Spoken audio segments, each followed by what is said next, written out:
how to find the purchase date of an iPhone. How's it going, everyone? Welcome back to this guiding studio, and today's guide video I'll show you how you can check the exact purchase date of any iPhone. It's pretty quick and easy, so let's jump right into the video, guys.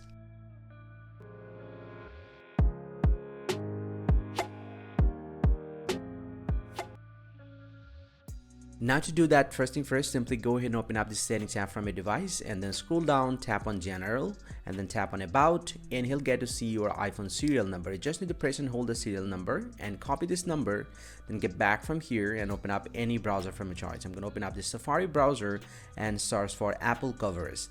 And once you have searched for Apple covers, go to the first official link, and from here, and then simply go ahead and paste the serial number that we have copied. And then simply go ahead and fill up the CAPTCHA. And he'll get to see your iPhone model, and also it's showing the purchase date is September 2022.